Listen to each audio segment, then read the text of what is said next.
lever pour nous mettre à l'écoute ensemble de la parole de Dieu. Est-ce que vous m'entendez bien? Voilà, je n'ai pas salué tout le monde, mais je fais de la place où je me trouve. Alors, Jean, qu'est-ce que les gens?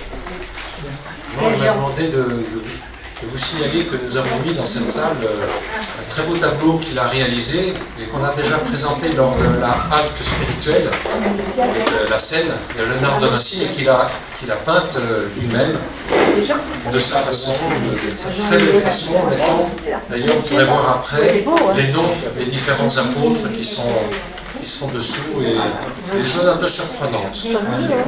Notamment Jean, qui n'est pas penché sur la poitrine du Seigneur, mais sur la poitrine de Pierre. C'est tout à fait étonnant. Je pense que c'est fidèle à ce qu'a fait Léonard de Vinci. C'est Léonard de Vinci qui l'a fait. Oui, c'est ça. C'est ce qui m'a surpris en regardant avec attention ton tableau et dont je te remercie. Oui, il est beau. Voilà.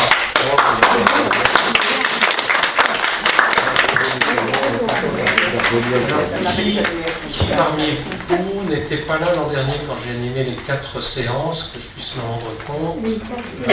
Très bien. Alors, le mieux, c'est de faire peut-être une introduction sur la manière dont j'aborde la parole de Dieu. Je le fais pour moi-même d'abord, parce qu'on ne peut bien enseigner que ce qu'on pratique. Et puis je le fais depuis des années et des années. J'aide les chrétiens, les chrétiennes à méditer de cette façon-là, quand je vais vous expliquer. Et puis en particulier, j'aide les frères détenus. À chaque fois que l'occasion se présente, par exemple, il y a un garçon que j'accompagne depuis un mois, qui ne connaissait pas Dieu du tout, l'Église, Jésus, Dieu, mais complètement out, complètement inconnu. Puis il a commis des choses extrêmement graves, et il a demandé à me rencontrer. Enfin, je ne vais pas vous parler de la prison, parce que sinon, il y a une soirée qui est prévue le 13 juin pour ça. Mais il se trouve qu'au fur et à mesure de l'accompagnement que je lui ai fait, et je suis tellement respectueux de son incroyance, mais petit à petit, je lui dis, ben voilà, je te propose de telles paraboles. Ça a commencé par la brebis perdue, puis après c'était Zachée, puis après c'était Nicodème, et puis je lui ai proposé la méthodologie. Et ben, il a découvert, lui qui s'est haï toute sa vie, pour des raisons que je ne vais pas expliquer ici, il a découvert qu'il était aimable parce qu'aimé de Dieu. Et au bout d'une année, il m'a demandé s'il pouvait être baptisé. Et encore cet après-midi, il m'a dit, j'ai passé 3 heures avec lui cet après-midi, il m'a dit, vraiment, je désire qu'on avance bien, parce que voilà, vous allez bientôt partir de la prison, je désire qu'on avance bien sur mon chemin de baptême. Donc vous voyez, la méthodologie, ce n'est pas une méthodologie, c'est une expérience. Voilà. On va faire ensemble l'expérience de la rencontre du Christ pour chacun d'entre nous. Moi, je ne suis pas un exégète, je suis nul, je n'aimais pas d'ailleurs, quand j'ai fait de l'exégète, j'en ai fait, mais je n'aimais pas trop. Ça ne me plaisait pas trop de décortiquer un texte, les péricopes, voilà. Il faut le faire, il faut l'étudier. Mais j'ai appris à méditer un texte en le prenant tel qu'il m'est donné. On va un tout petit peu voir quel est le contexte de ce texte-là, mais pas trop. Et on va un petit peu travailler comme un réalisateur. Un réalisateur, il a une scène devant lui, et il voit quels sont les personnages qui sont impliqués dans cette scène. Il va voir le décor, le paysage, l'endroit où se passe cette scène, il va voir les mouvements, les différents plans. Voilà. Il va voir comment il va positionner sa caméra en plongée, contre-plongée, gros plan, grand angle, etc. Donc il va imaginer comment il va présenter cette scène qu'il va découvrir et il va le décortiquer le texte. Il va le prendre mot à mot pour ne pas passer à côté de détails qui seraient importants. Voilà. Regardez le texte comme un réalisateur. Donc ça suppose déjà une grande attention sur chaque mot, chaque phrase, le texte, le contexte, etc. Et puis dans un deuxième temps, on va le regarder, le contempler comme un acteur. On va passer de l'autre côté de la caméra, on va être soi-même un acteur. Alors s'il y a plusieurs personnages, on peut prendre, penser à la brebis perdue, il y a une brebis perdue, il y a un berger, il y a les 99 brebis. Voilà. Donc on peut se mettre à la place de ces personnes-là. et puis voir ce qui se passe dans notre intelligence, dans notre cœur, dans nos différents sens. C'est vrai qu'en disant ça, j'ai été formé par les jésuites, tout franciscain que je suis, et les jésuites, ils ont une grande attention aux différents sens. Qu'est-ce qui bouge dans ma vie lorsque je suis acteur, ici ça va être Élie, qu'est-ce qui bouge, qu'est-ce qui m'émeut, qu'est-ce qui émouvoir. Dans le mot émouvoir, il y a le mot se mouvoir, bouger. Qu'est-ce qui me fait bouger? Voyez, qu'est-ce qui me fait bouger vers de la joie, ou bien de la peur, ou bien vers... Quels sont les sentiments qui émanent de ce que je découvre dans ce texte? Vous voyez, l'attention à nos sentiments.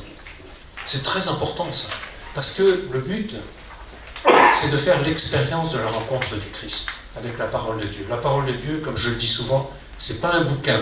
Un bouquin, souvent, on cale, vous savez, pour caler une armoire qui est un peu bancale, on va prendre un bouquin, on va caler.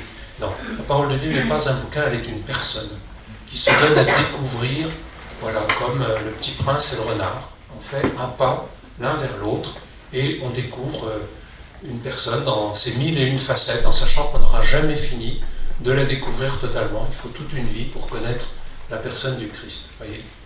Alors voilà, c'est ce que je vous propose. Vous voyez, c'est de passer de la tête au cœur. Faire cette expérience-là.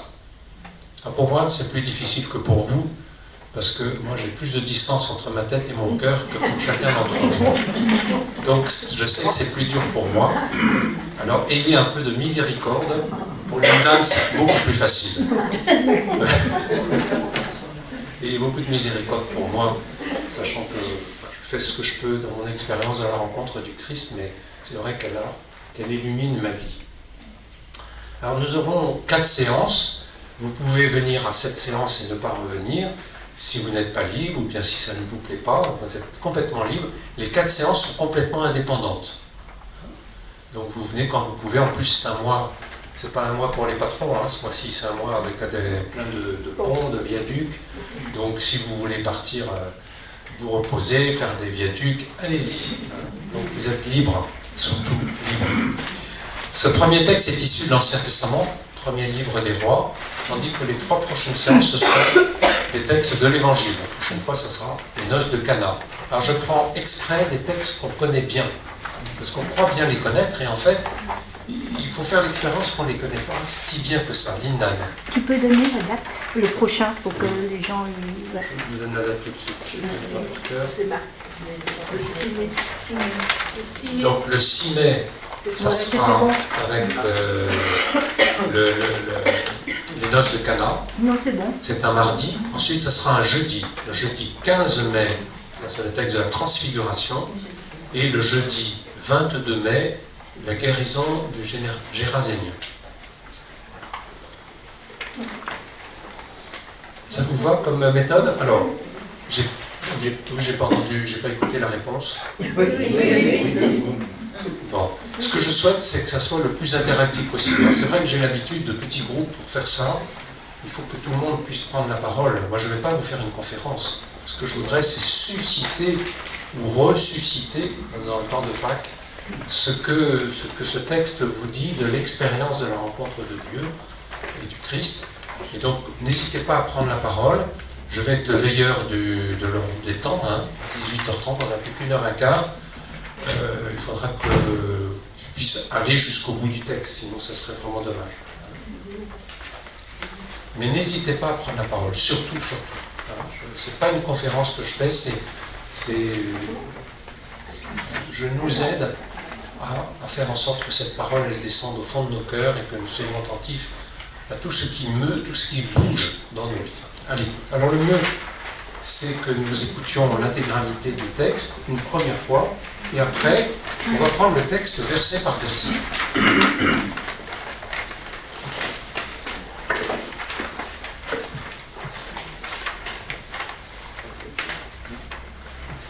Est-ce que vous m'entendez? Oui. C'est dans le livre des rois, au chapitre 19. Le roi Akab avait rapporté à Jézabel comment le prophète Élie avait réagi et comment il avait fait égorger tous les prophètes de Baal. Alors Jézabel envoya un messager dire à Élie que les dieux amènent le malheur sur moi, et pire encore si demain à cette heure même je ne t'inflige pas le même sort que tu as infligé à ces prophètes. Devant cette menace, Élie se hâta de partir pour sauver sa vie.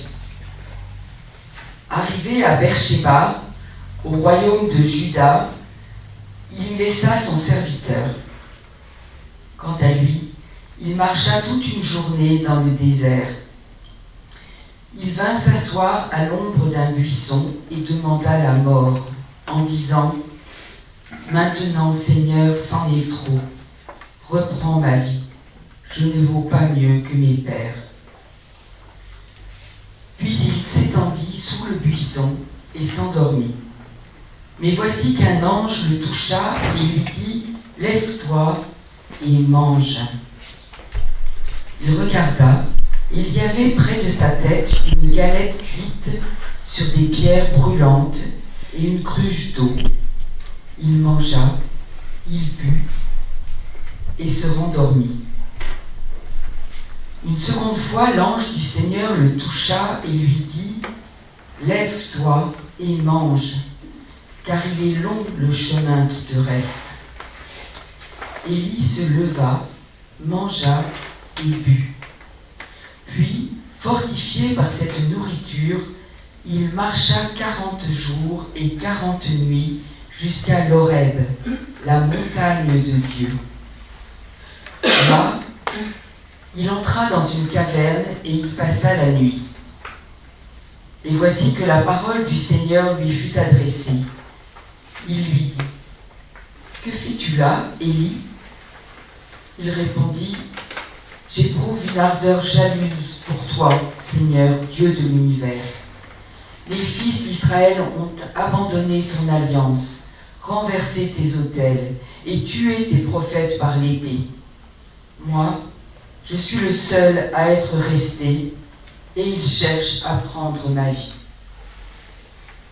Le Seigneur dit « Sors et tiens-toi sur la montagne devant le Seigneur, car il va passer. » À l'approche du Seigneur, il y eut un ouragan, si fort et si violent qu'il fendait les montagnes et brisait les rochers. Mais le Seigneur n'était pas dans l'ouragan. Et après l'ouragan, il y eut un tremblement de terre. Mais le Seigneur n'était pas dans le tremblement de terre.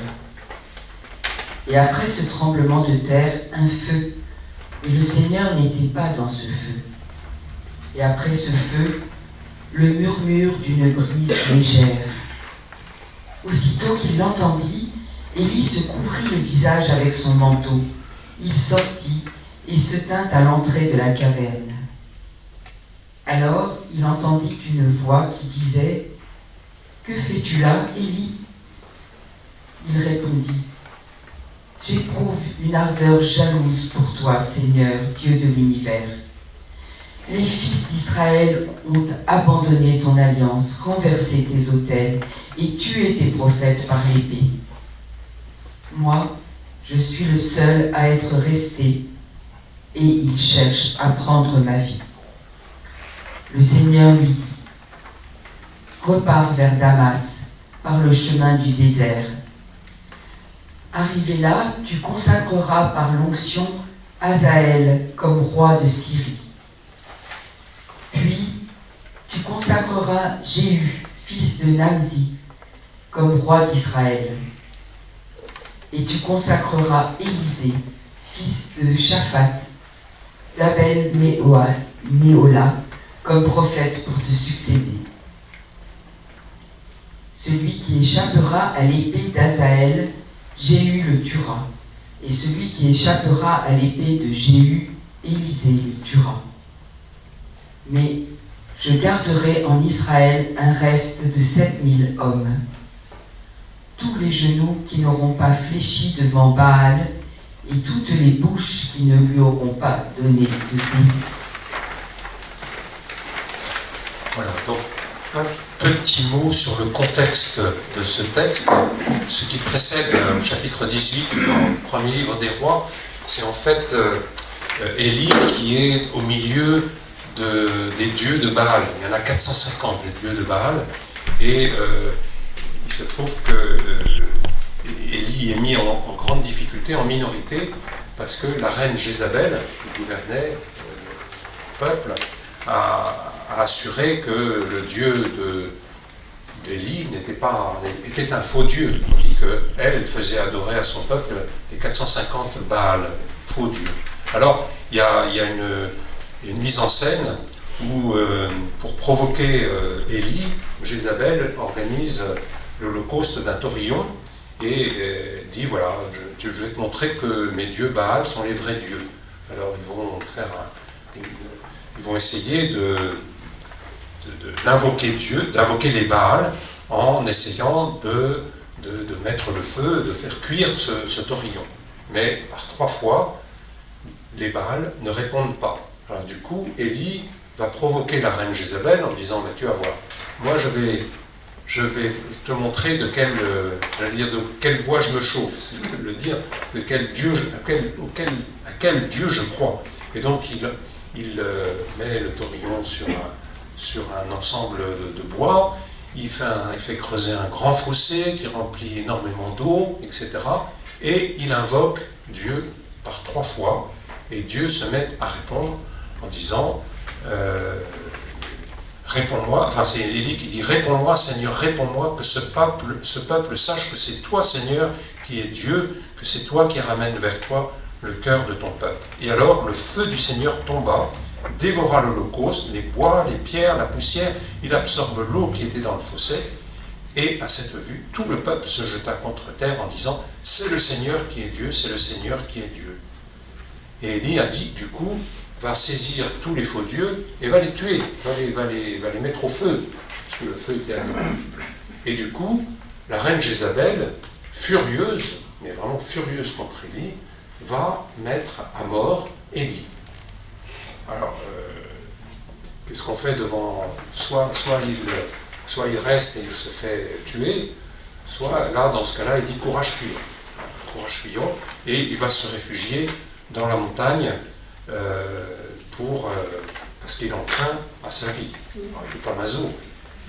Être croyant, c'est pas être maso. On va s'en foutre. Alors voilà, il craint pour sa vie, Jézabel veut le supprimer et il va chercher son salut dans la fuite. Mais il se met à douter de tout. Il est découragé. Et le texte nous dit Élie se hâta de partir pour sauver sa vie. Arrivé à Beersheba, au verset 3, au royaume de Juda, il y laissa son serviteur. Quant à lui, au verset 4, il marcha toute la journée dans le désert, il vint s'asseoir à l'ombre d'un buisson et demanda la mort en disant, maintenant Seigneur, c'en est trop, reprends ma vie, je ne vaux pas mieux que mes pères. Donc le réalisateur que je suis va focaliser ma caméra sur Élie, qui est complètement prostré, défait, qui veut en finir avec la vie, car il avait reçu de Dieu sa mission, et voilà que sa mission est réduite à 0. Pourtant, il a quand même fait un signe tout à fait étonnant, il a réussi à combattre les 450 Baal, mais il ne reste plus que seul, il est seul, dans le désert en plus. Et il marcha toute une journée dans le désert, il vient s'asseoir à l'ombre d'un buisson, pas très accueillant le buisson, il ne va pas y avoir beaucoup de fruits à manger, pour se restaurer, et il demande la mort. Maintenant Seigneur, c'en est trop. Voilà. Peut-être que si on passe de l'autre côté de la caméra, on se met à la place d'Élie, parce que c'est ça l'objectif de notre recherche, peut-être aussi que nous sommes dans des situations où nous sommes un peu seuls, devant les adversités, devant peut-être la maladie, peut-être le doute, ça peut être, je sais quoi, c'est à vous de prendre la parole, et que nous sommes envahis par le doute, nous mettons à douter, nous sommes découragés, et nous nous réfugions dans la grotte de notre désespoir, de notre malheur, et voilà, on voit trop de souffrance, peut-être aussi des pays entiers qui se réfugient, quand on voit les gens en Somalie, là, l'Érythrée, c'est terrible, hein, c'est des millions de gens qui se mettent dans le désert, dans des camps, ou bien sur la bande de Gaza, tous ces gens il n'y a plus de réserve alimentaire actuellement sur la bande de Gaza. Et donc, ils n'ont même pas de quoi boire. J'ai vu ça dans la Croix ce matin. Ils n'ont même pas de quoi boire. Alors, nos pays occidentaux râlent, la France râle, mais qu'est-ce que... On va laisser périr de faim et de soif tous ces gens-là. Je veux dire, voilà, c'est terrible, terrible. Vous pouvez prendre la parole, le micro, il faut qu'il circule. Hein. Ceux qui veulent ajouter à mes commentaires, dire voilà, une situation dramatique où vous reconnaissez la situation d'autres personnes. On va faire passer le micro à ceux qui veulent prendre la parole. Parce que vous reconnaissez dans Élie qui est quand même désespéré. Hein. Moi, je vois des gars en prison qui sont plutôt désespérés, qui veulent en finir avec la vie, ou qui ont la grève de la faim, par exemple. J'ai accompagné des gars qui faisaient la grève de la faim. Oui, mais il a égorgé tellement de personnes, est-ce que c'est pas normal? Quoi? J'ai peut-être pas tout compris. Qui a égorgé là, les prophètes? Ben, c'est Élie. C'est Élie. Qui a fait tuer les faux dieux. J'imagine que si on a égorgé des personnes, je pense qu'après on a des remords, certainement. Non, parce qu'il a fait quand même pour le bien de Dieu. Des faux dieux. On en a, nous, aujourd'hui, des faux dieux. C'est pas des... Tous les islamistes là, qui viennent faire des attentats chez nous, qui vont égorger des gens, ils ont leur raison à eux, certainement. À un moment donné, ils ont des remords aussi. C'est-à-dire, qui dit que ce sont des faux dieux ou des vrais dieux? Ça dépend du point de vue d'où on se place. Donc, ça se peut qu'il déprime aussi. Plus fort. Ça se peut qu'il déprime aussi. Bien sûr. C'est vrai que moi aussi j'ai un problème avec ça, le fait que Élie ait tué tous ses prophètes. Alors ça, c'était des prophètes des faux dieux, mais comme une fois, il y a une parabole, et comme quoi, je crois que c'est David qui dit, voilà, j'ai pris la lance, j'ai prouvé que j'aurais pu le tuer, mais je ne l'ai pas fait. Je ne sais pas si vous voyez ce que je veux dire. Et là, moi, je me dis, il tue tous ces gens, même si, je veux dire, c'est pas, est-ce que c'est une raison suffisante, parce que c'est des faux dieux, de tuer tous ces gens? Non, c'est pas forcément des gens qui tuent. Hein, c'est des images de Dieu. C'est des images de Dieu, des idoles. C'est des idoles. Attention, c'est pas des gens qui tuent. On ne tue pas des hommes au nom de Dieu. Jamais. Ça. Le texte il dit il a fait égorger tous les prophètes de Baal. Bah oui. Bah oui. Moi, c'est ça que je comprends. Moi, je ne sais Alors ça, l'Ancien Testament, c'est pas un récit qui est lourd, hein. La violence, il y en a quand même beaucoup dans l'Ancien Testament. Oui. Surtout, ne prenons pas tout au pied de la lettre. Ne soyons pas des fondamentalistes. Donc, moi, j'imagine plutôt que ce sont des idoles, des fausses représentations de Dieu. Vous pouvez peut-être dire que ce sont des personnes.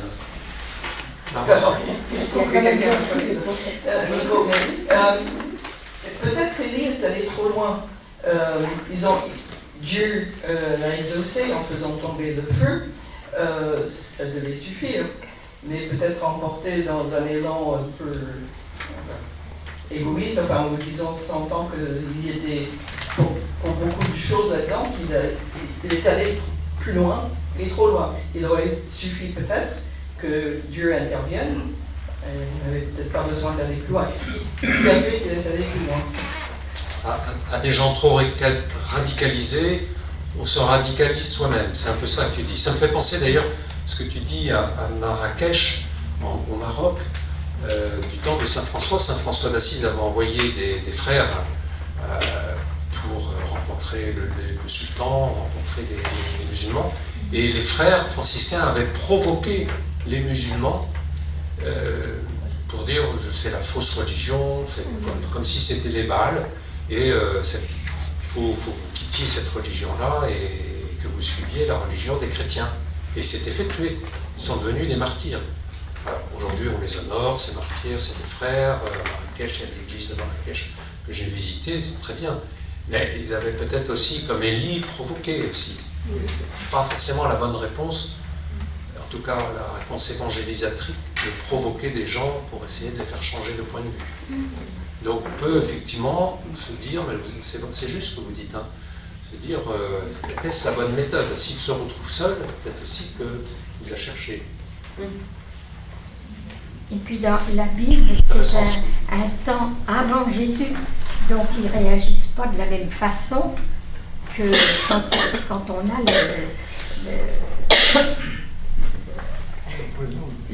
quand on a les écrits après, et la vie de Jésus après. N'oublions jamais que même après Jésus, il y a en moi un athée, un juif et un chrétien. C'est-à-dire qu'en moi, il y a quelqu'un qui ne croit pas en Dieu, il y a quelqu'un qui croit en Dieu mais qui a du mal à croire au Christ, et quelqu'un qui croit au Christ. Il y a en moi ces trois personnes. Il ne faut jamais l'oublier. Même après le Christ, j'ai à devenir croyant en Jésus, le Christ ressuscité. Donc c'est pas parce que Jésus est passé par là que maintenant tout est facile. Non. L'Ancien Testament est contemporain de notre époque. C'est pour ça qu'il faut qu'un chrétien lise l'Ancien Testament. Parce que ça fait partie de sa vie. Tu vois? Oui, mais il faut qu'on puisse répondre à des personnes qui ne sont pas chrétiennes et qui voient que dans l'Ancien Testament, il y a de la violence, il y a tout ça. Jésus il est quand même venu changer tout ça. Et même si on le reste encore, on a cette vie avec lui qui nous permet d'avancer un peu, même si on recule de temps en temps. Tu as raison, Ginette. D'ailleurs, tu me fais penser à un texte de l'Évangile où les disciples sont furieux, je ne sais plus dans quel village, et les disciples disent à Jésus, veux-tu que nous fassions tomber la foudre sur ce... Jésus dit non, non. C'est pas la solution. D'ailleurs, je suis sûr qu'en disant ça, il pensait à Élie. Non, mais c'est très juste, merci. Qu'est-ce qu'on est plus intelligent à plusieurs? Oui. Moi, je pense au doute qui peut s'emparer de personnes qui éprouvent qu'ils ont du pouvoir, hein, et y compris du pouvoir au nom de Dieu. Mais parfois, peut-être justement, ça peut nous entraîner trop loin, et puis ce pouvoir, il peut finir par être perverti, et en tout cas, on peut être pris de vertige un petit peu et de doute par rapport à ça. Pour moi, ça évoque ça. C'est peut-être pas n'importe quelle souffrance, n'importe quelle difficulté, c'est le fait d'être pris dans ce vertige comme ça, jusqu'où ça va. Et on voit bien d'ailleurs que le religieux, l'homme spirituel, il peut aussi être tenté d'utiliser le pouvoir, qui est un pouvoir énorme, le pouvoir du spirituel, utiliser son pouvoir comme forme de coercition sur les autres. Et donc, nous, chrétiens, chrétiennes, soyons prudents, parce que le spirituel, c'est quelque chose qui est impalpable, c'est pas de l'argent, c'est quelque chose qu'on ne maîtrise pas, et on peut abuser. D'ailleurs, il y a beaucoup d'abus spirituels, on en parle, les abus sexuels, les abus de pouvoir, et puis les abus spirituels. Donc, soyons très prudents. Est-ce que Élie a commis un abus? Je ne saurais pas le dire, peut-être qu'on peut le voir comme ça, mais je n'avais pas pensé à ça, de fait. Jocelyne? Je pense qu'il y a c'est un texte qui pose une question très symbolique, mais nous aussi on est amenés, évidemment pas à tuer les gens qui nous font du mal, mais parfois à leur souhaiter du mal. Bon, on ne va pas les tuer, c'est pas la même époque, on n'est pas. Mais on peut aussi faire du mal aux autres, presque volontairement en fait, ou en tout cas le souhaiter. Donc je pense que le texte est assez symbolique. Bon, on ne tue pas les gens, on ne les tue plus maintenant. Moi ça me parle. Quelquefois on peut avoir envie de vengeance, on peut avoir envie de faire justice soi-même. Et après ça, par rapport au fait de dire que c'était avant Jésus et après Jésus, il y a quand même eu toute la période des guerres de religion, où c'était quand même des chrétiens contre des chrétiens, Et c'était bien après Jésus. Et ça a été des beaux massacres aussi. Et au nom de Jésus, dans les deux cas, quoi. Là, on est dans la habitation. Alors, si on veut aller jusqu'au bout du texte, on peut avancer. Moi, je me suis aussi mis à la place d'Élie en disant que quand je m'appuie sur mes seules forces, vous voyez, il est seul. Il a fait ce qu'il a pu, il a sans doute fait des erreurs, on fait tous des erreurs, moi le premier. Mais quand on s'appuie sur ses seules forces et qu'elles ne semblent plus du tout opérantes, eh ben, il y a de quoi désespérer de soi-même. Ne compter que sur ses propres forces, ou à l'inverse, ne compter que sur ses propres qualités, ça pousse l'homme à la désespérance et aussi à vouloir dire bah, je vais démissionner parce que finalement je fais le vide autour de moi. Donc c'est pas la solution aussi. Peut-être qu'Élie voit bien qu'il est seul. Alors à la fin du texte, il va se retrouver avec pas mal de personnes avec lui. Et là, il est vraiment seul et on pourrait dire que la synodalité, pour reprendre le mot de notre bon pape François, n'a pas été mise en œuvre. Il a fait tout seul. C'est sans doute pas la solution.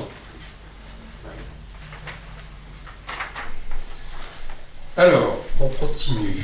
Puis, à moins qu'il y ait quelque chose encore à dire, n'hésitez pas. On va voir que le temps passe. Verset 5. Puis il s'étendit sous le buisson et s'endormit. Mais voici qu'un ange le toucha et lui dit « Lève-toi et mange ». Il regarda et il y avait près de sa tête une galette cuite sur des pierres brûlantes et une cruche d'eau. Il mangea, il but et se rendormit. Voilà. Qu'est-ce que... On est à la place d'Élie, hein. Il n'y a pas d'autres personnages, hein. On n'a pas le choix. Comme acteur, on est Élie. Voilà. Qu'est-ce qui se passe dans ma tête? Moi, Benoît, moi, Jocelyne, moi, Huguette. Là, on le ramène vers quelque chose de très concret. Là, on n'est plus dans le spirituel. Parce qu'on lui demande de manger et de boire. Et de se lever, en fait, réagir. Et pour réagir, se lever et manger. J'ai arrêté pourtant. Mais est-ce qu'il faut se mettre à la place d'Élie, là en ce moment, ou est-ce qu'il faut se dire aller plus loin pour nous, à travers Élie? Mais oui, c'est ça. C'est ça. Le but, c'est je suis Élie, tu es Élie. Qu'est-ce qui se passe dans ta tête? Tu as connu des situations difficiles, tu as envie de tout arrêter, basta, je démissionne, je me tire, ciao les copains. Lisons le texte au plus près. Puis il s'étendit sous le buisson et s'endormit.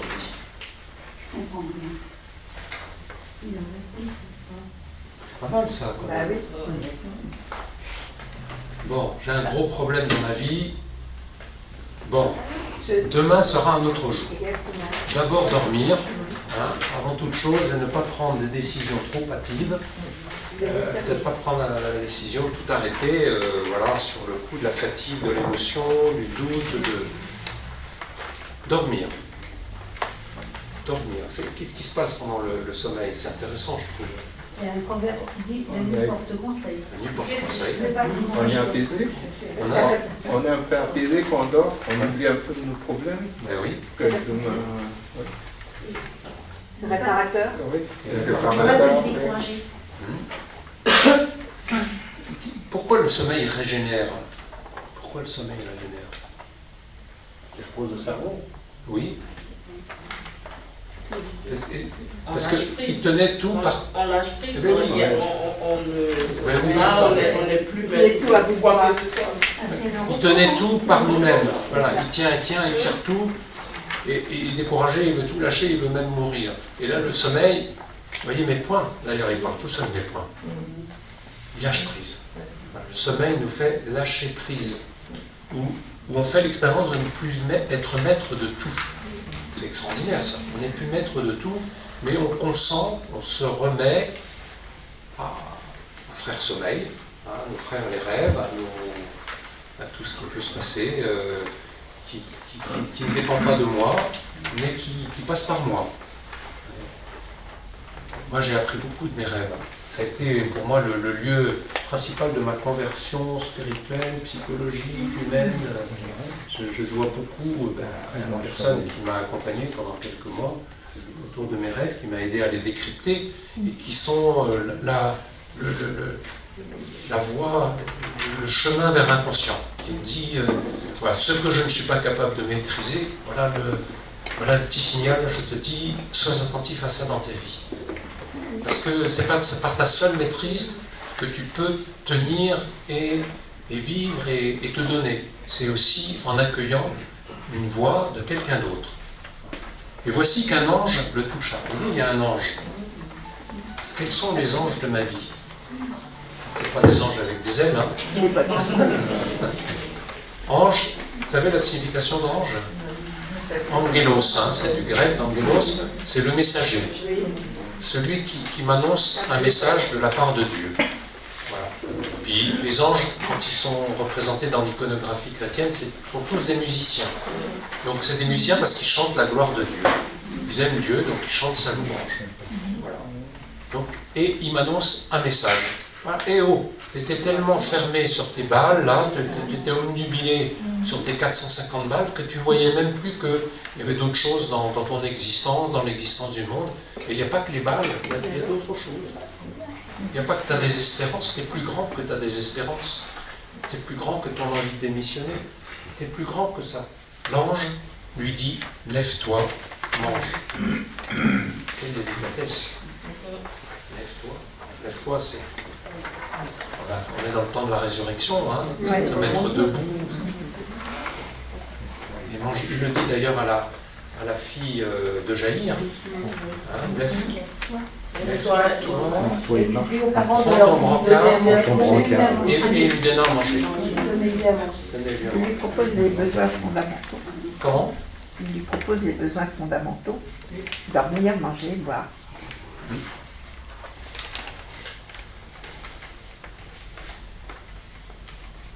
Il regarda, il y avait près de sa tête une galette cuite sur des pierres brûlantes et une cruche d'eau. Il mangea, il but et se rendormit. Il est régénéré. Est-ce que c'était vraiment de l'eau dans la cruche?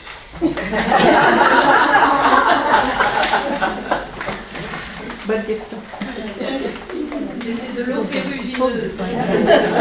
Avec l'eau, c'est pas très consistant. Quelle délicatesse d'avoir ce qu'il nous faut au moment où on est le plus désespéré, et des choses toutes simples. Hein. Vous voyez, c'est pas des grandes choses. Dieu ne fait pas des miracles comme ça. Il nous donne ce dont nous avons besoin à un moment donné, surtout quand nous sommes dans la plus grande déréliction. Et parce qu'on a aussi consenti à ouvrir ses mains. Aujourd'hui, c'est la fête, c'est une grande sainte, hein, Sainte Catherine de Sienne, qui a quand même permis de ramener le pape d'Avignon à Rome, hein, dans une situation où l'Église était complètement désunie, et elle a travaillé à l'unité, et elle a dit cette belle phrase que j'ai dit à la messe ce matin, j'étais là, Annie, « Fais-toi capacité, et je me ferai torrent en toi. » Très belle phrase. Si tu es comme ça ne peut pas marcher, quoi. Fais-toi capacité, ouvre tes mains, ouvre ton cœur, ouvre ton intelligence, sois docile à quelque chose que tu n'as pas prévu, qui ne sont pas dans tes projets, pour que ça se transforme en fécondité dans ta vie. Et il y a un petit peu des galettes cuites sur des pierres brûlantes, ça doit être bon, et une cruche d'eau. Et il se rendort une deuxième fois. Voilà. Le Seigneur veut nous remettre en route, en fait, pour que nous ne soyons plus dans un état de lamentation, de désespérance, et que même le drame que nous vivons ne peut justifier de rester enfermés sur nous-mêmes. Voilà. Toujours une invitation à sortir. Et finalement, pour sortir de soi-même, quelquefois, juste le fait effectivement de manger quelque chose ou de se réveiller, de se lever, rien que ça permet de refaire un petit pas vers quelque chose d'autre, vers quelque chose de nouveau et de meilleur que ce qu'on traversait aussi. Ça fait le premier pas. Après ça donne de l'énergie. Ça donne pas tout, mais... C'est vrai, quand on a le ventre vide, on n'est pas bon. On n'entend pas. Plus fort, Le micro, quand on a le ventre vide, on est bon à rien et on peut ne penser qu'à sa faim, on peut penser qu'à son bien-être et tout le reste passe à côté. Et en fait, je crois que il faut se ressourcer comme ça, sinon on n'arrive pas. Et voilà, dimanche, et même une deuxième fois, mange une deuxième fois, parce que ton chemin est long. C'est de préparer à la suite.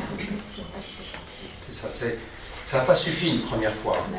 Il faut qu'il se rendorme, que l'ange était toujours là, l'ange il est persévérant, le touche une deuxième fois, et lui disent lève-toi et mange, car il est long le chemin qui te reste. C'est ce que tu viens de dire.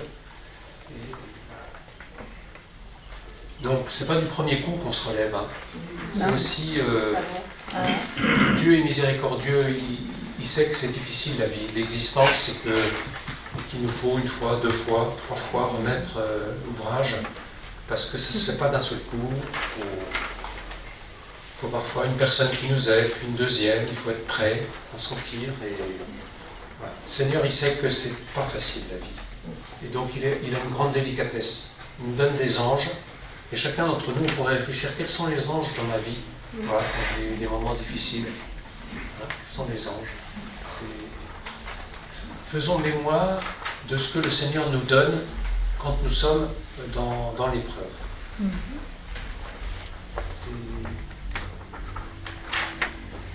L'Esprit Saint, qui sera donné aux disciples à la Pentecôte, une des qualités de l'Esprit Saint, une de ses fonctions, enfin de ses multi-fonctions, c'est de nous faire souvenir de tout ce que le Seigneur fait pour nous. Nous faire l'anamnèse, la mémoire, la relecture, voilà. La relecture, c'est ce qu'on fait, on fait une relecture, là. Relecture des bienfaits que le Seigneur fait dans nos vies. Et je veux dire, on peut très bien passer à côté de bonnes choses que le Seigneur fait pour nous, parce qu'on a le nez sur le guidon, et on ne voit pas, finalement, on n'a pas pris le temps de réfléchir. Moi j'aime bien me coucher le soir en disant qu'est-ce qu'il y a eu de beau, de bon et de vrai dans ma vie d'aujourd'hui. Et qu'est-ce qu'il y a eu de beau, de bon et de vrai dans la vie de ceux que j'ai accompagnés aujourd'hui. Et du coup, des choses qui ne me seraient pas parues importantes, du coup je donne de l'importance à la relecture. Faire mémoire et de le garder jusque dans mon cœur. C'est pour ça qu'il faut descendre d'1 mètre. On dit bien que Marie gardait tout cela dans son cœur. Parce que c'est le cœur qui nous dispose à aimer. C'est pas la tête. Il faut un peu d'intelligence, bien sûr. Mais c'est le cœur qui aime. Et donc, il faut bien que ça descende au plus profondément. Alors, verset 8, Élie se leva, mangea et but. Puis, fortifié par cette nourriture, il marcha 40 jours et 40 nuits jusqu'à l'Horeb, la montagne de Dieu. C'est le Sinaï, hein. C'est la limite entre l'Égypte et la terre d'Israël. Qu'est-ce que vous lisez dans ce verset? Qu'est-ce qui vous frappe? 40 jours et 40 nuits. 40. C'est symbolique. C'est symbolique. C'est symbolique, tout à fait. C'est le chiffre de quoi? Du passage, oui, ça rappelle les 40 jours de Jésus dans le désert, c'est les 40 ans dans le désert. Les 40 ans dans le désert. 40 jours dans le désert. C'est aussi la plénitude, hein. C'est aussi la plénitude. Est-ce qu'on sait pourquoi ces 40 jours reviennent régulièrement dans la Bible? Est-ce qu'il y a une... Non, c'est la tentation du Christ sur 40 jours. Je sèche. Pourquoi 40? C'est la symbolique du nombre.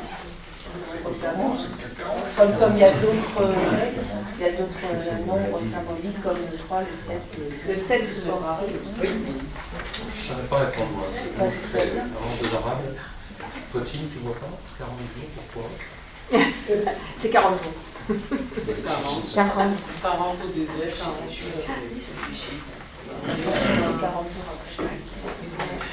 Alors pourquoi il retourne à l'Horeb?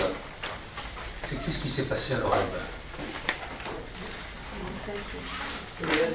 Dieu a donné les 10 paroles de la loi.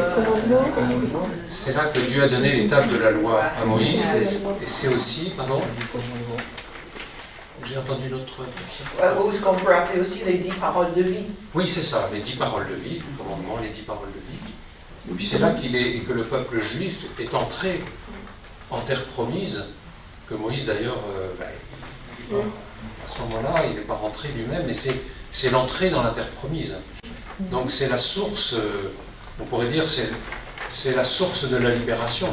Le peuple a été pendant des siècles en terre de servitude, et pendant 40 années, il a marché dans le désert après être sorti par la mer Rouge, et il est rentré dans la terre promise. C'est vraiment le lieu de renaissance. En pensant à Nicodème, Jésus lui dit qu'il faut renaître de l'eau et de l'Esprit Saint.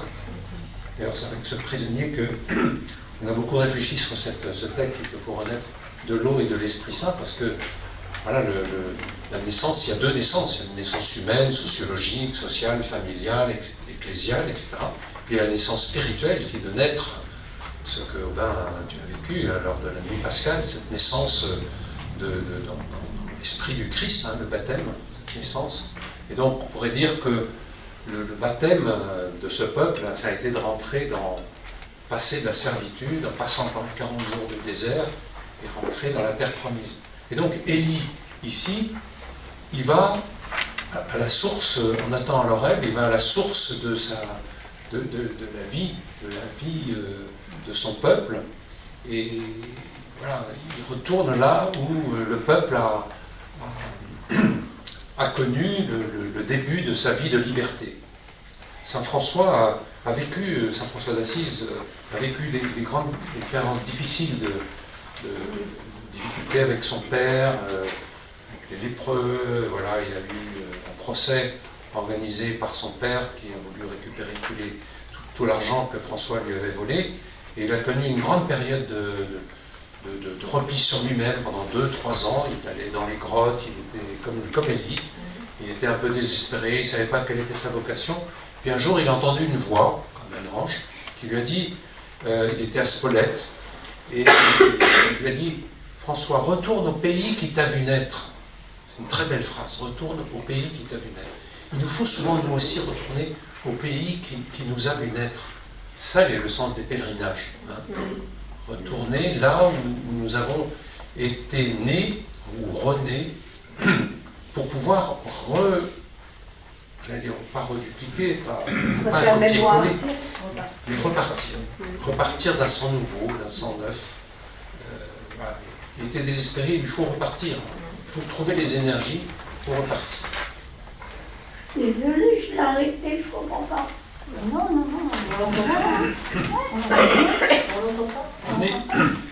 on est au verset 8. C'est moi qui entends. On est au verset 8, Huguette.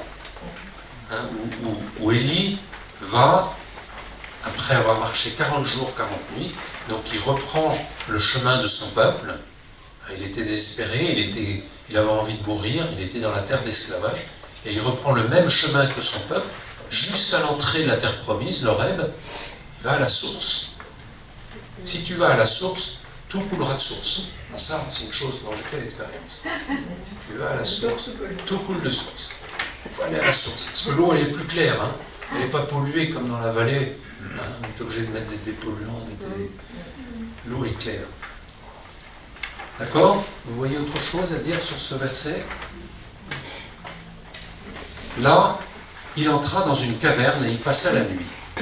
Et voici que la parole du Seigneur lui fut adressée et lui dit: Que fais-tu là, Élie?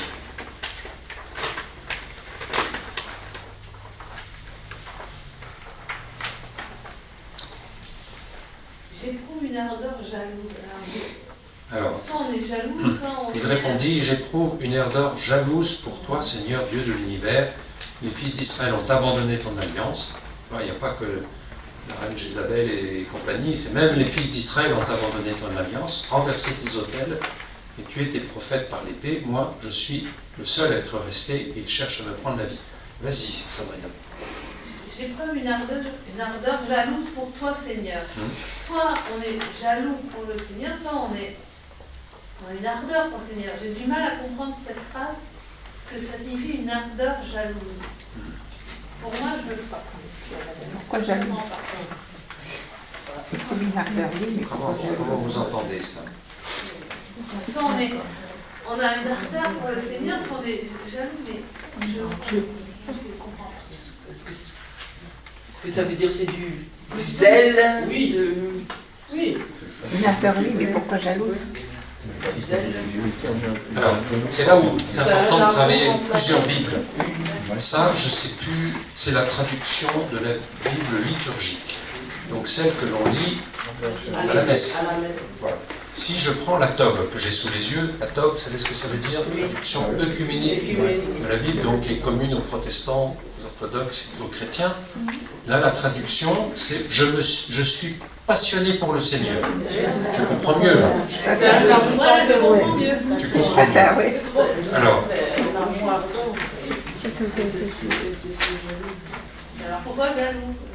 Parce que tu ne peux pas le prendre au premier degré. Mais c'est un amour passionnel, en fait. Oui, C'est ça. Un amour qui ne veut pas se déborder, qui ne veut pas être partagé. c'est un amour passionnel qui ne peut pas être partagé. Très bien, oui. C'est-à-dire, j'ai de la passion pour toi. Et je ne veux pas que d'autres de faux dieux prennent la place dans ma vie. Je veux que ça soit toi et toi seul.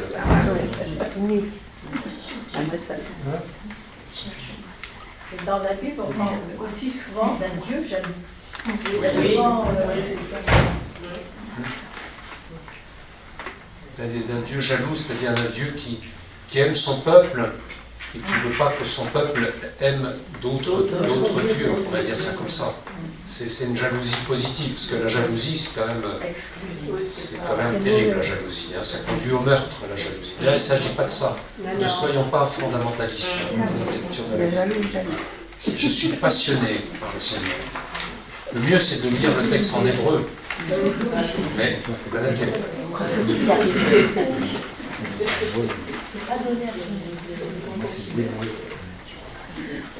Moi, ce qui me frappe aussi, c'est que Dieu s'adresse à Élie par une question. Dieu s'adresse à Élie par une question. Oui. Et que finalement, pour continuer à le faire avancer, il lui fait verbaliser ce qui ne va pas. Et quelquefois, quand on met des mots sur ce qui ne va pas, ça peut nous aider à prendre un peu de recul et à retrouver quelque chose qui nous permet d'avancer.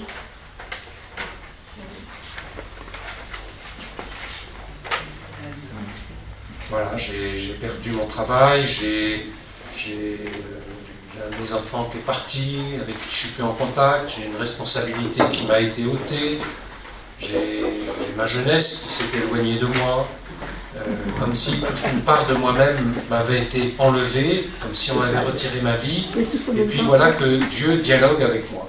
Dieu étant en relation avec moi. C'est un Dieu, nous croyons dans un Dieu de relation. Nous fêterons bientôt la fête de la Trinité. Moi j'aurais aimé que la Bible commence par Dieu est relation. Et la Trinité, ça veut dire Dieu est relation parfaite, pour que moi je devienne un être de relation. Donc, il est en dialogue avec nous, il nous parle, il nous questionne. C'est ça la prière. La prière, c'est l'écouter, c'est lui parler, voire l'engueuler, quand il y a des choses qui ne vont pas dans ma vie. Moi, je dis souvent à mes frères détenus, engueulez-le, Dieu, tapez-lui, vous ne tapez pas contre le mur ne vous répondra pas.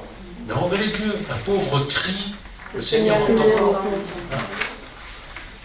Adressez-vous à lui, il vous répondra. De toute façon, il vous répondra. La réponse de Dieu vient d'un dialogue.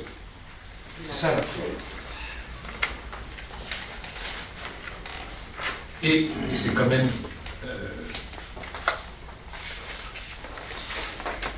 extraordinaire. Là, c'est plus un ange. C'est la parole du Seigneur qui lui fut adressée. Que fais-tu là, Élie? Vous voyez, on est passé de l'ange à Dieu qui vient dans un dialogue. Alors moi, je n'ai jamais dialogué directement avec Dieu, peut-être que vous, oui. Mais toujours, la relation avec Dieu est toujours médiatisée. C'est très rare. C'est très rare dans l'histoire de l'Église qu'il y a un dialogue direct. C'est toujours médiatisé par des frères, des sœurs, par un texte de la parole, par un événement, par une retraite, ou bien par aller marcher sur un sentier de montagne ou de randonnée, ou faire les séances dans ma vie, ou que sais-je, peut-être par l'Église aussi, par les sacrements. Il y a plein de médiations dont le Seigneur se sert pour me parler, et pour m'inviter à dire que fais-tu de ta vie, où est-ce que tu en es, quel sens tu donnes à ta vie aujourd'hui, que fais-tu là?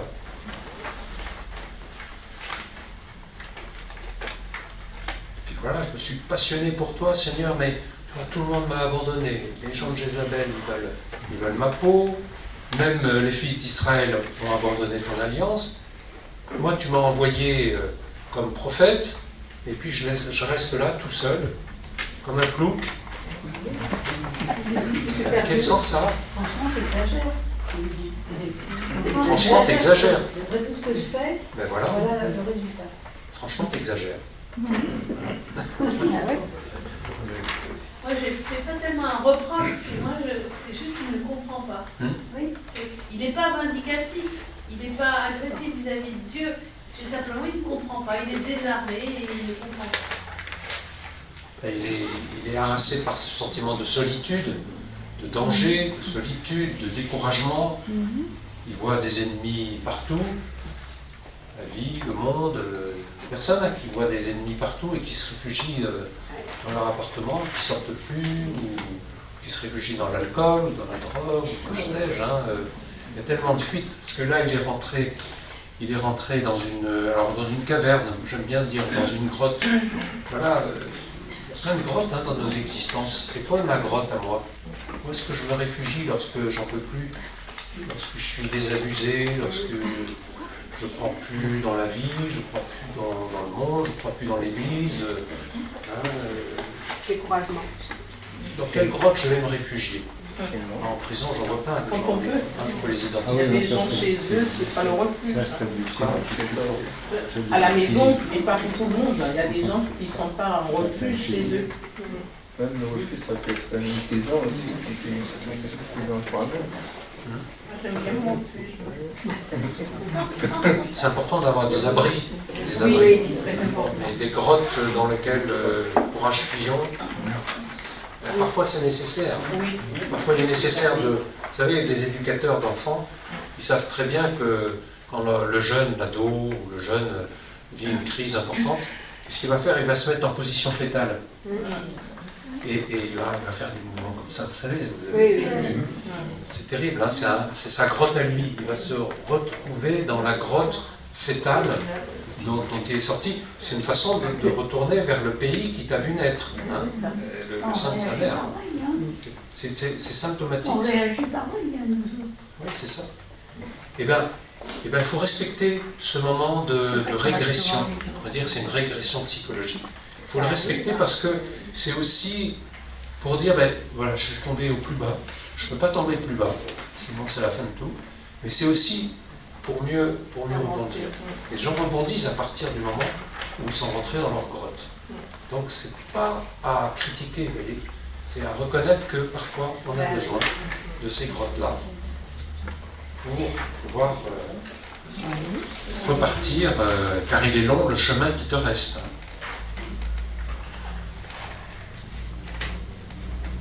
On peut se réfugier dans l'individualisme, nous isoler dans la tristesse, nous enfermer, ou bien dans le racisme. Je connais des gens qui sont racistes, qui ne supportent pas les prêtres africains, ça existe. Voilà. C'est une forme de grotte stérile, quoi, une forme de grotte qui est difficile. Ou bien ça peut être pour moi d'enterrer le talent qui est le mien. J'ai des qualités, j'ai des talents, je préfère être un peu tranquille, qu'on fiche la paix, d'aller au ciné. Je ne vais jamais au ciné, je n'ai plus le temps depuis des dizaines d'années, mais j'aimais bien le ciné. Mais allez, je me réfugie j'oublie ma mission et puis basta. Ça peut être une tentation, ça. C'est aussi une grotte. Voilà, mais chacun peut. On ne va pas se rabaisser devant les uns les autres. qu'il faudrait quand même, ça permet justement de s'isoler, de repartir. Oui, mais il va plus au cinéma. Ah, parce qu'il a plus le temps. Je parle de lui, de lui. Oui, allez. Alors le Seigneur dit sors. Ah, donc c'est peut-être pas mauvais de rester dans sa grotte, mais c'est important d'en sortir. Sors et tiens-toi sur la montagne devant le Seigneur, car il va passer. Voilà, on peut peut-être rester là un instant. Voilà. On a fait l'expérience de sortir de sa grotte et d'en trouver meilleur. Sous-entendu, dans la grotte, le Seigneur n'est pas là. J'entends pas. Pardon. Sous-entendu, dans la grotte, le Seigneur, il n'est pas là. La grotte, c'est peut-être justement un empêchement de s'adresser au Seigneur, un empêchement de le voir, de sentir sa présence. Non, mais ce qu'il dit que plus haut, il est entré dans la caverne, et voici que la parole du Seigneur est plus adressée. Donc c'est bien qu'il entend le Seigneur dans la grotte. C'est vrai. On est au verset 11. Hein. Le Seigneur lui dit, sors et tiens-toi sur la montagne devant le Seigneur, car il va passer. Verset 11. On va dire que pour entendre le Seigneur, il n'a pas besoin de... Enfin, dans la grotte, il entend le Seigneur, mais pour voir le Seigneur, il faut sortir, aller au-delà du monde. C'est ça. Et sur la montagne, il y a un mouvement d'élévation vers le Seigneur. Alors, sur la montagne, on peut peut-être dire... Il y a un mouvement d'élévation. Micro. Ah, j'ai rien dit. La montagne, dans la Bible, c'est souvent un lieu symbolique. Hein. C'est ça, oui. C'est ça que le ciel est plus pur, on est plus proche du ciel, du soleil. C'est un lieu isolé aussi. Donc c'est souvent, par exemple, la montagne de la Transfiguration. C'est une montagne où le Christ se révèle à ses disciples, Pierre, Jacques et Jean, selon son visage divin. C'est là où on voit les choses de façon plus pure, plus claire, plus... C'est ça. Il se passe toujours des belles choses sur la montagne. Quand on a le courage d'y monter. Ah ouais. C'est l'opposition entre justement la grotte, on est dans l'obscurité, on ne voit rien. Sur la montagne, on se rapproche du soleil, on se rapproche de la lumière. C'est ça. Le mot important me paraît être sort. La sortie, c'est... C'est à part sortir. Quoi? C'est à part sortir. C'est à part. On est formatés, j'allais dire, nous, les chrétiens et les chrétiennes, par cette expérience pascale, qui est une sortie de la terre d'Égypte, de servitude, pour aller vers une terre de liberté. C'est sortir de soi. Voilà, quand on est englué dans son moi, Saint François d'Assise, il parle de son cher moi. J'aime bien, moi, cette expression, mon cher moi. Il faut pouvoir en sortir de mon cher moi, parce que comment je vais être en relation avec les autres, comment je vais aimer les autres si je suis englouti dans mon cher moi. Je ne vais voir que moi. Moi, c'est triste, je ne vois que moi. Sors. On est formaté par une Pâque. La Pâque, c'est une sortie de soi. Élie doit sortir pour marcher et rencontrer Dieu. C'est un exode. La sortie, c'est un exode que chaque disciple du Seigneur doit accomplir. Alors, sur la montagne, parce que c'est là que souvent, dans la Bible, le Seigneur se révèle, au cœur à cœur, ou dans le désert aussi. Je te conduirai au désert et là, je te parlerai au cœur. C'est en tout cas, nous sommes invités à nous décentrer de nous-mêmes. Une fois, j'étais encore à Orsay, vous savez, souvent, les prêtres, nous, on est tellement pris que, en principe, je prépare bien mes homélies. Je prends beaucoup de temps. Mais une fois, je n'avais pas eu le temps de préparer, puis la parole de Dieu m'avait bien inspiré justement sur cette sortie.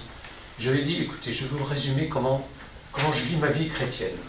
Ma vie chrétienne, c'est me centrer sur le Christ, ce qui a pour effet de me décentrer de moi-même, pour me concentrer sur la mission. Voilà, c'était mon homélie. C'est tout simple, hein. Mais c'est fort, parce que j'ai pas dit, et je dis quand même une chose, j'ai pas dit La vie chrétienne, c'est d'abord me décentrer de moi. Parce que me décentrer de moi, c'est comme un effort volontariste. Je vais faire des efforts pour me décentrer de moi-même. Et on sait bien à quoi conduit le volontarisme dans la vie spirituelle. Ça conduit souvent à la désespérance de soi. Parce qu'on n'y arrive jamais. Vous avez les bonnes résolutions. Moi, le premier, j'arrive jamais à les tenir. J'arrive jamais à les tenir, je vous assure. Mais si je suis centré sur le Christ, si je mets de la place au Christ, si je me passionne pour lui, pour reprendre l'expression de tout à l'heure, eh bien mon cher moi, il sera toujours là, il m'embêtera de temps en temps, mais il n'aura pas toute la place. C'est le Christ qui aura la meilleure place, pour les autres. C'est pour les autres, c'est pour la mission, c'est pas pour moi, c'est pour les autres. Voilà. J'avoue, quand j'arrive à vivre ça, je suis un homme heureux. Ah oui, c'est sûr. Voilà, vous avez quelque chose à dire là, encore? Que la rencontre avec le Seigneur est violente. Elle est violente? Prends le micro, qu'on t'entende bien. Je pense que la rencontre est assez violente, pas dans le sens méchant, mais dans le sens forte. Je veux dire, c'est une rencontre, c'est comme un ouragan.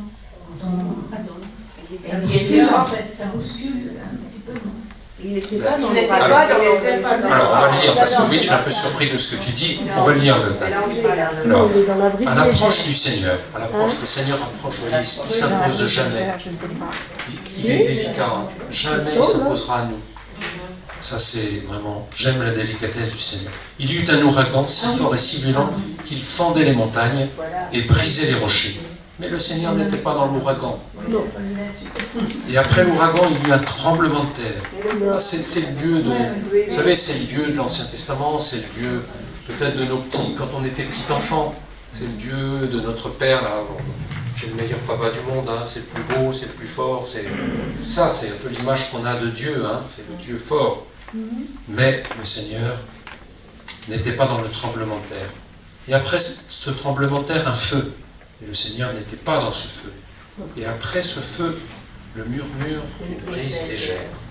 Alors, vous voyez comment j'ai traduit au sens étymologique du terme. Quand on prend l'hébreu, vous l'avez en tête là, le bruissement, le murmure d'une brise légère, qui est la traduction de la Bible liturgique, hein, comme on lit à l'église, c'est le bruissement ténu de la parole.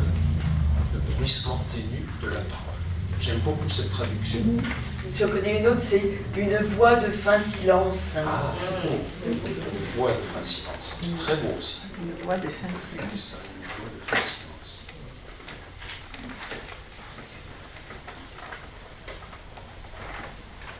Ce qui est important dans le bruissement ténu de la parole, c'est qu'il y a la parole, hein, la parole de Dieu. C'est la parole de Dieu que nous sommes en train de nous rapprocher, c'est lui qui se rapproche de nous, mais nous nous rapprochons de lui, et c'est un bruissement ténu, il ne s'impose pas à nous, il s'approche de nous, et si tu veux, je suis là. Dis ta souffrance et je te comblerai, le bruissement ténu de la souffrance. Donc, Dieu va manifester à Élie sa présence. C'est une présence, c'est la présence d'une personne divine, qui n'est pas décelable dans la clameur des grands événements, dans nos révoltes, dans nos cris, même s'il est parfois important de crier, même s'il est parfois important de nous révolter. Mais Dieu ne se révèle pas dans la force, dans la peur, dans la grotte, le plus intime de nos personnes. Là où ça ne fait pas de bruit, dans notre cœur, là, il descend jusque-là. Quand Zachée est sur son arbre, là, perdu, parce qu'il a volé, parce qu'il en a mis plein les poches de ses impôts qui touchaient pour la solde des Romains, le Christ s'arrête au pied de son arbre. Zachée, descends vite, descends, je veux demeurer chez toi, là, dans ton cœur, dans ta vie.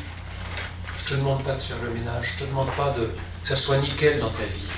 Je te demande en aucun cas d'être parfait pour rentrer chez toi, mais simplement accueille-moi, fais-toi capacité, et je me ferai torrent en toi. Et je le ferai doucement, modestement, comme un ami rentre chez un ami. Pas dans le bruit, pas dans la force. Je ne vais pas te cambrioler ta vie.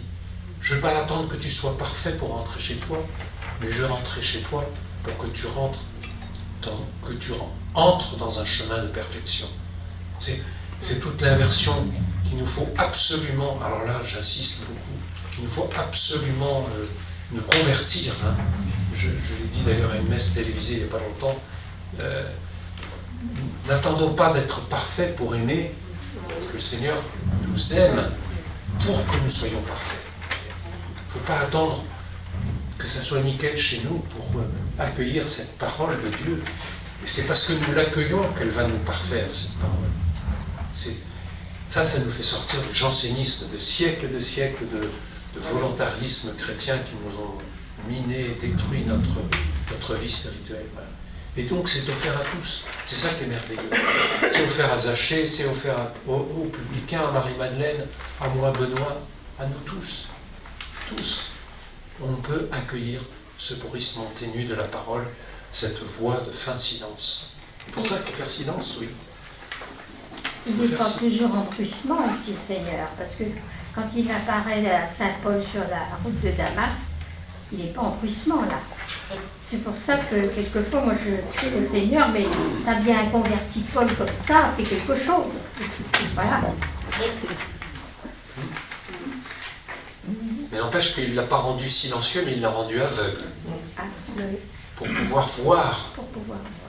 Comme Dieu voit, et non pas comme il voyait, c'est-à-dire en étant un terroriste. Hein. C'était un terroriste, Paul. Il tuait au nom de sa foi juive. C'était un terroriste. Et donc il a fallu, non pas qu'il se taise, mais qu'il soit aveugle pour apprendre à voir comme le Christ voit le réel. Donc, oui, c'est violent. La conversion est violente quand on retourne au trait. Mais après, ça serait dans l'épreuve du silence. Regardons nos vocations. Il faut du temps. Moi, il m'a fallu 7 ans de discernement pour, je voulais me marier et puis pour devenir franciscain. Ça ne s'est pas fait comme ça en claquant des doigts, parce que j'ai reçu une révélation maintenant. C'est dans le silence. Dans le silence d'une abbaye. Je fais de longs séjours dans des abbayes. C'est dans l'accompagnement avec un prêtre. Ça se fait dans le silence intérieur du cœur. C'est là que nous avons à entrer pour vivre l'expérience de la rencontre de notre Seigneur. C'est comme ça.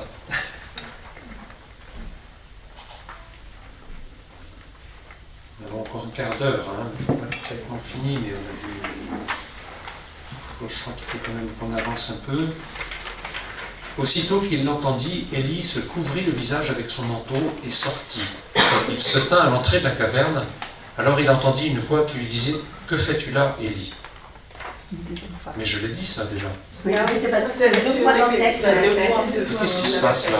C'est normal. Il y en a un qui rentre dans le grotte et puis l'autre il sort. Tu as la même chose au verset 9 et 10, c'est au verset 13 et 14. Ah oui, d'accord.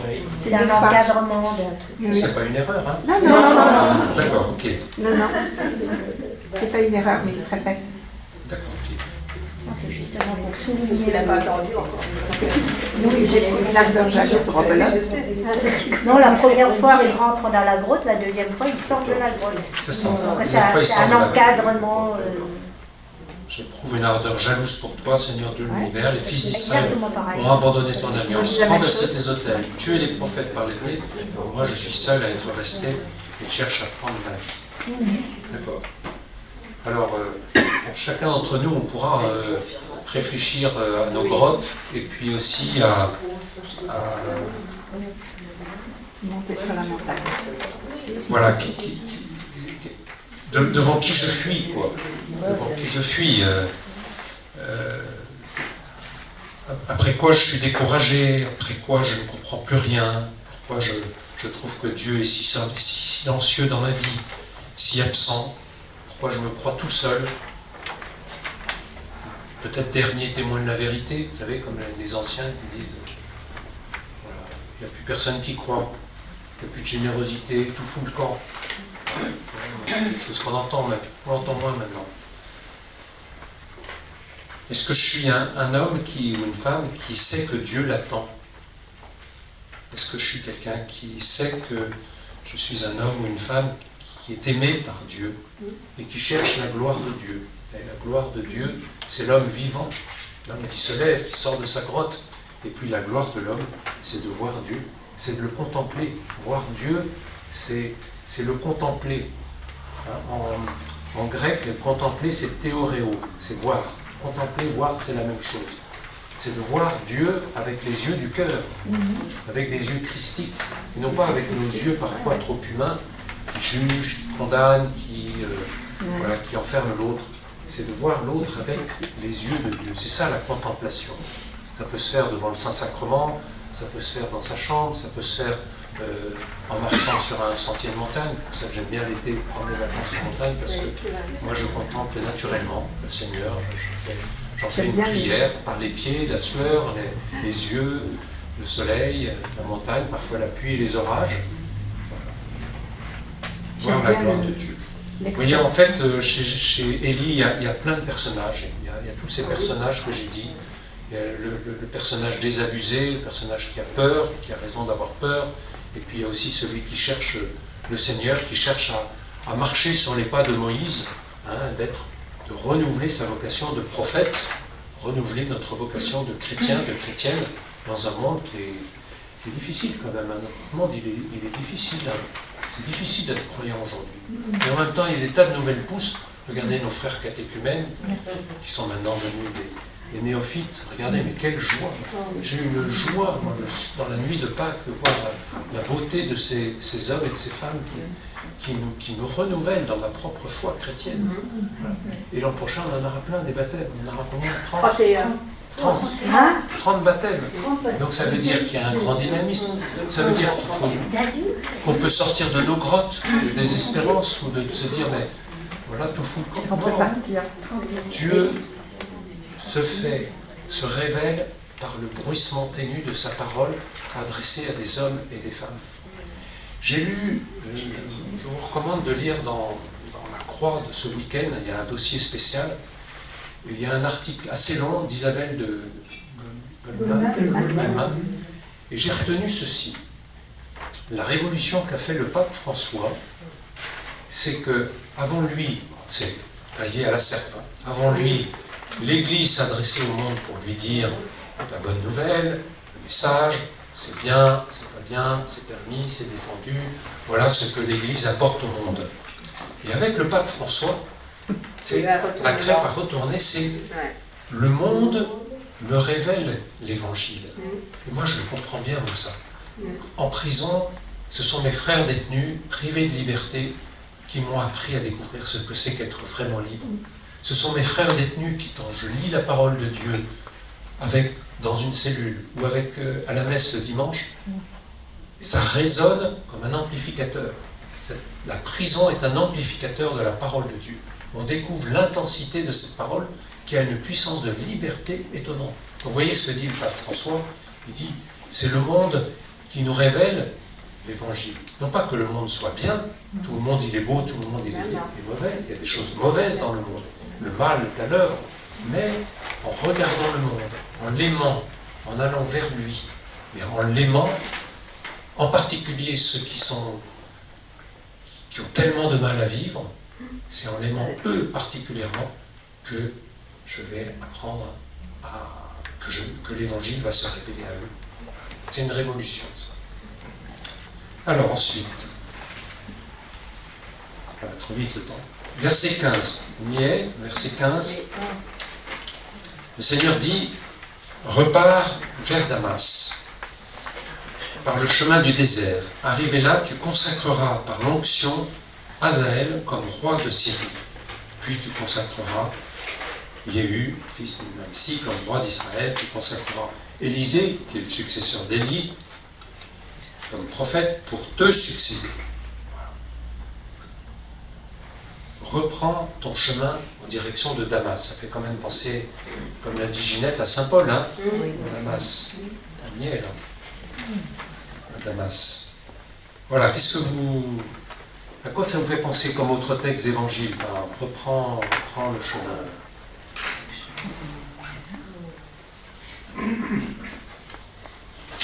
Là, il est plus spirituel.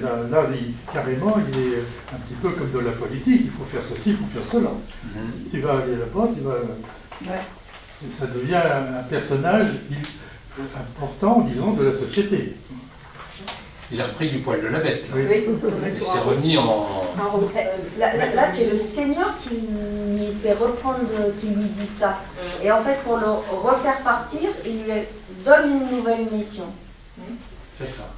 Et pour sortir de lui où il s'était tout renfermé, et ben, il lui donne une mission pour l'amener vers les autres. Ça reprend ce que tu disais, se décentrer de soi pour s'ouvrir aussi aux autres. Alors, est-ce qu'il lui donne à lui, Élie, une nouvelle mission? Bah oui, puisqu'il lui dit, tu consacreras... c'est Dieu qui lui dit, va à Damas, va consacrer Azaël comme roi de Syrie, consacrer Jéhu comme roi d'Israël, et consacrer Élisée comme prophète pour te succéder. Donc il lui redonne cette mission-là. D'accord, donc la mission c'est d'envoyer d'autres que lui. Voilà. C'est d'autres qui vont Oui, continuer. mais c'est lui qui doit aller envoyer les autres. Voilà. Donc sa mission, ça va être d'envoyer d'autres que lui, parce qu'il s'est retrouvé tout seul. Ouais. Et donc là, le Seigneur lui dit, va vers tes frères, consacre-les, et c'est eux qui vont continuer ce que tu as fait.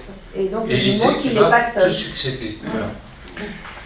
Ça fait penser à la fin de la messe, quand on nous envoie évangéliser entre guillemets. Là, c'est un peu ce que fait le Seigneur. Il envoie et dit évangéliser.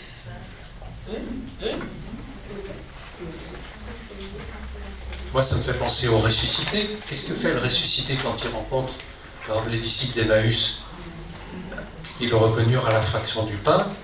Eh bien, il retourne à Jérusalem pour être témoin du ressuscité. Et puis, le ressuscité, quand il rencontre d'autres disciples, ils disent allez en Galilée. Oui. Non, c'est l'ange qui dit. C'est l'ange. Allez en Galilée. Il vous précède en Galilée. Voilà. Reprenez un autre chemin. Un peu comme les rois mages, on pourrait dire. Les rois mages, ils devaient retourner vers Hérode pour dire à Hérode où était né l'enfant d'Israël, le Messie, et ils retournèrent par un autre chemin.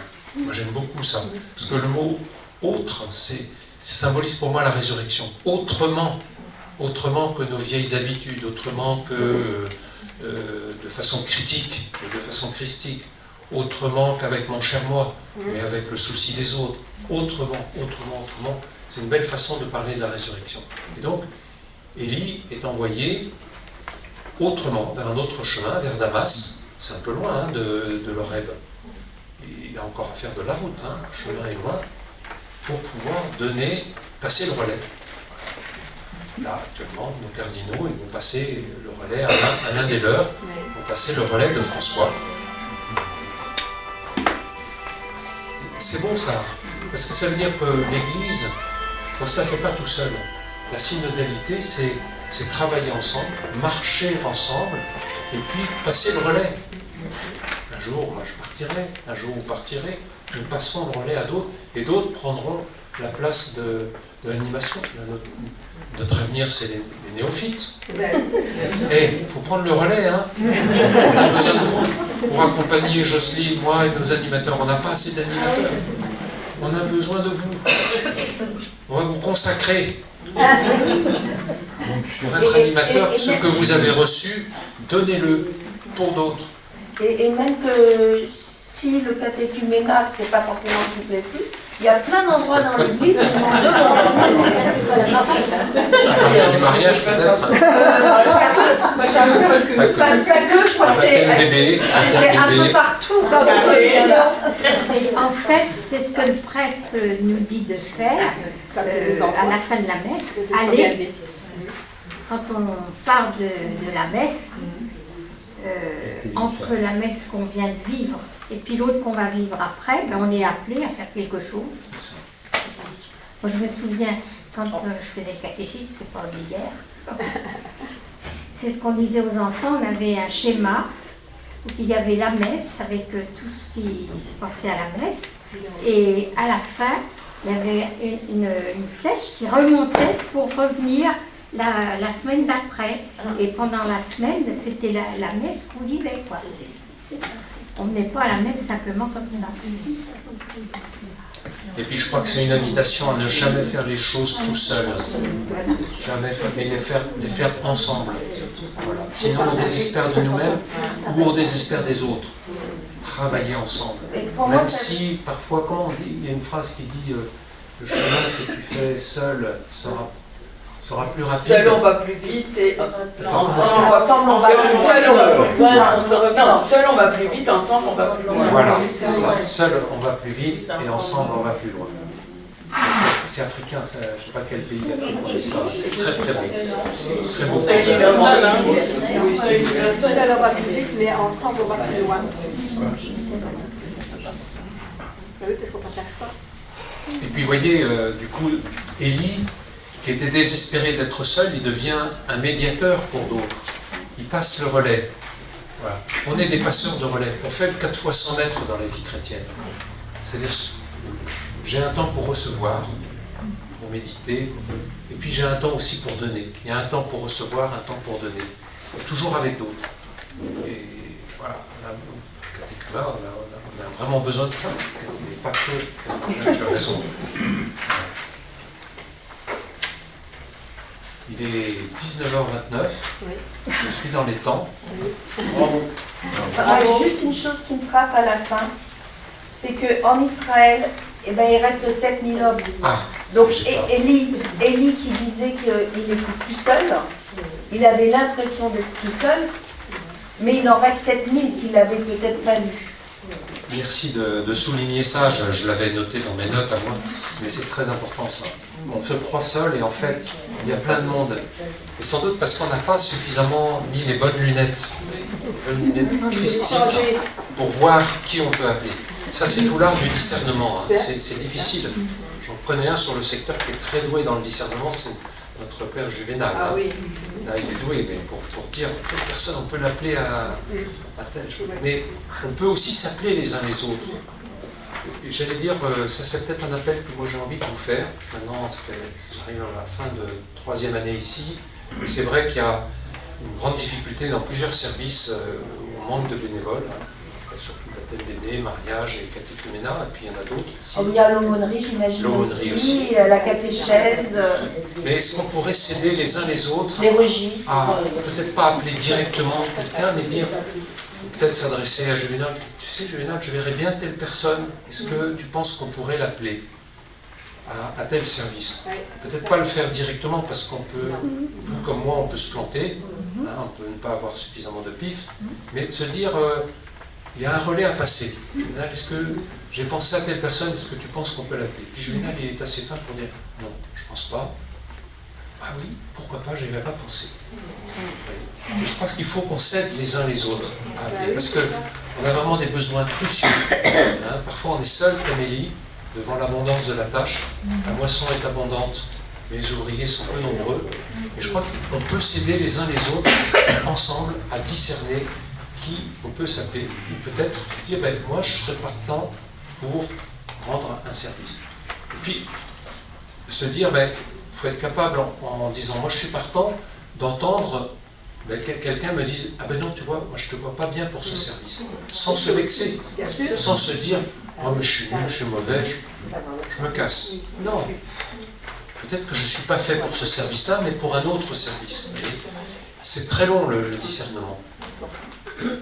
Moi je l'entendais aussi autrement, comme quand on se sent mal, quand on est refermé sur soi, qu'on va pas bien, et peut-être se dire, mais je ne suis pas toute seule. Peut-être que je peux appeler quelqu'un à l'aide et quelqu'un qui peut m'aider à sortir et à repartir sur autre chose.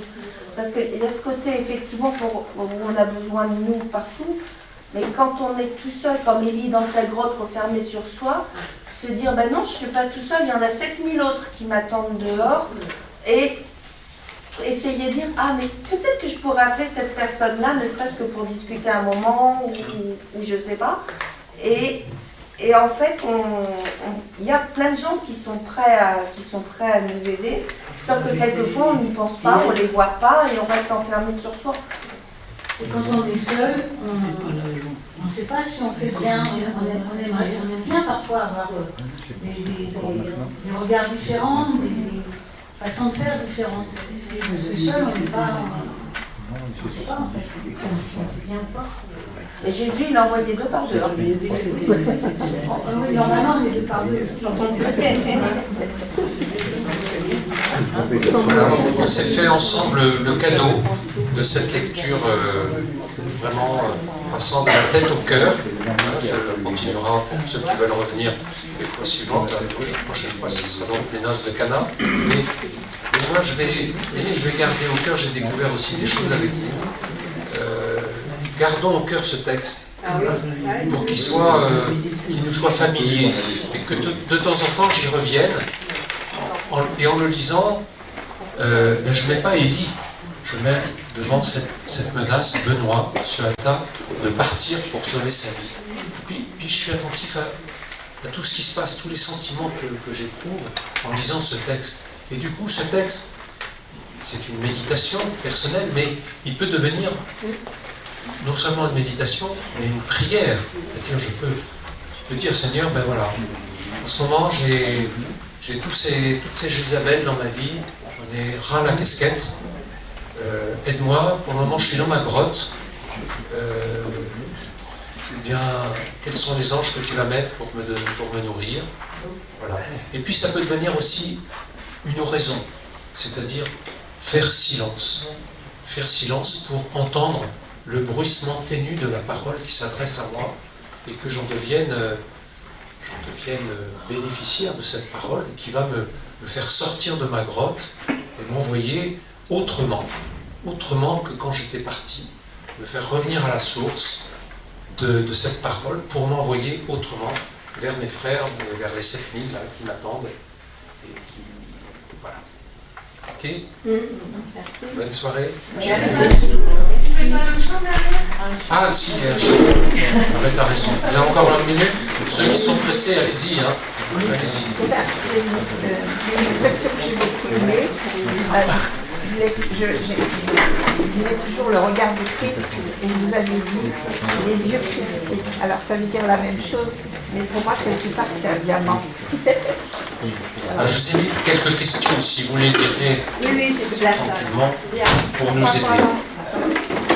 Sous la paille visible, esprit de Dieu, vent qui fait revivre, esprit de Dieu, souffle de tempête, esprit de Dieu, ouvre nos fenêtres, esprit de Dieu, esprit de vérité, brise du Seigneur, esprit de liberté, passe dans nos cœurs, esprit de vérité, brise du Seigneur, esprit de liberté, passe dans nos cœurs. Flamme sur le monde, esprit de Dieu, feu qui chasse l'ombre, esprit de Dieu, flamme de lumière, esprit de Dieu, viens dans nos ténèbres, esprit de Dieu, esprit de vérité, brise du Seigneur, esprit de liberté, passe dans nos cœurs, esprit de vérité, brise du Seigneur, esprit de liberté, passe dans nos cœurs.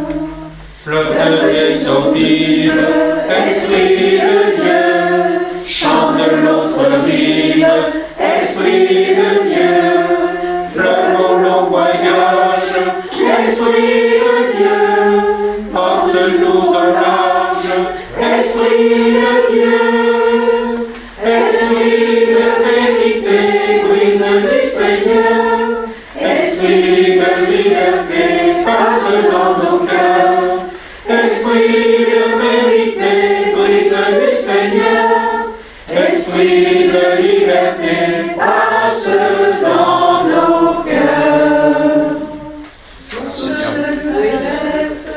Esprit de Dieu, puis de la tendresse, esprit de Dieu,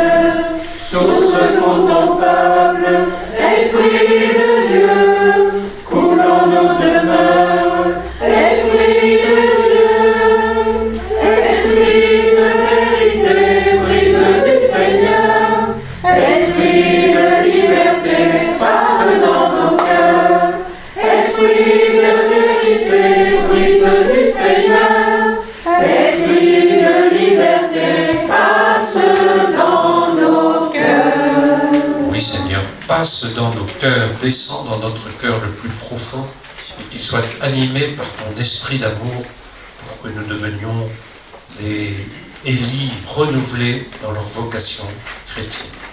Notre Père, qui es aux cieux, que ton nom soit sanctifié, que ton règne vienne, que ta volonté soit faite sur la terre comme au ciel. Donne-nous aujourd'hui notre pain de ce jour. Pardonne-nous nos offenses, comme nous pardonnons aussi à ceux qui nous ont offensés. Et ne nous laisse pas entrer en tentation, mais délivre-nous du mal. Car c'est à toi qu'appartiennent le règne, la puissance et la gloire, pour les siècles des siècles. Amen. que le Seigneur nous bénisse et nous garde, le Père, le Fils et le Saint-Esprit. Amen. Bonne soirée. Merci.